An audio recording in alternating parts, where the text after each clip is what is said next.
Well, there you go. Some ideas for architectural innovation to get inspired by, if not outright steal.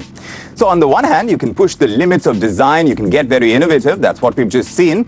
And then if you're a real estate developer, you want to keep maximum use of space. You want to keep it straight and simple.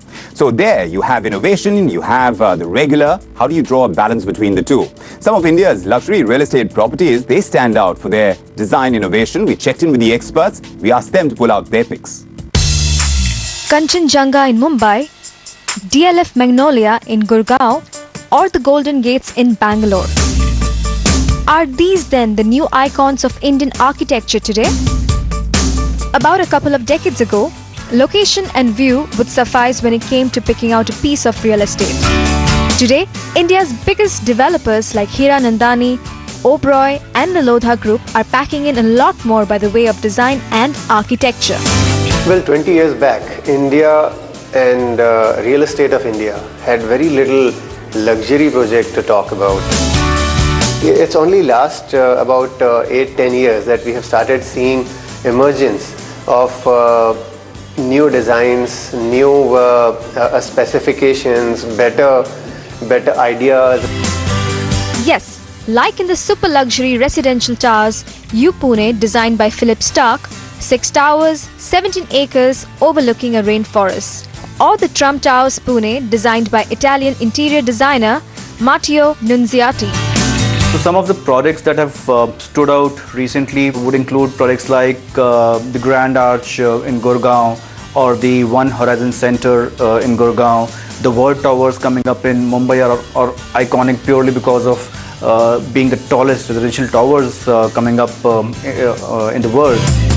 Kanchenjunga in Mumbai, in Camps Corner. That building itself was actually a landmark as far as architecture were concerned, of absolutely high-end, high-quality stuff. And Charles Correa with that particular design had actually immortalized unique building designs in the country. But while architects in India are pushing the design agenda, are all of them practical?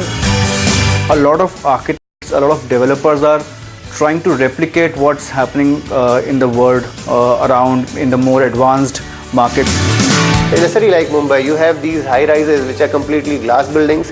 Whether they are good for India or not is the next question nobody's asking. But only because the consumers prefer such buildings which are glass facades because they have seen it in, say, Singapore, Dubai, Hong Kong, etc.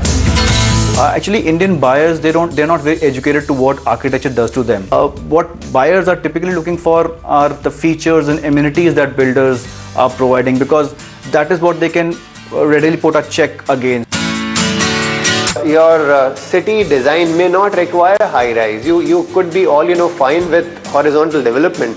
But because height is something which is attributed to luxury, many of these buyers are seeking apartments on say 25 and 30 stories in that particular city where your design permissions may not cross 12-15 stories. Surprisingly then, when design and amenities come at the altar of practicality, there are bound to be problems.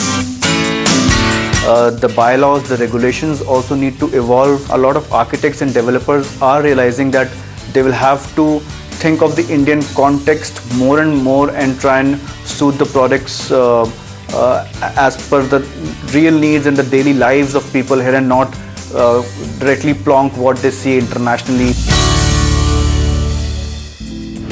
We take a quick break here on this edition of Aspire, but here's what's coming up on the flip side.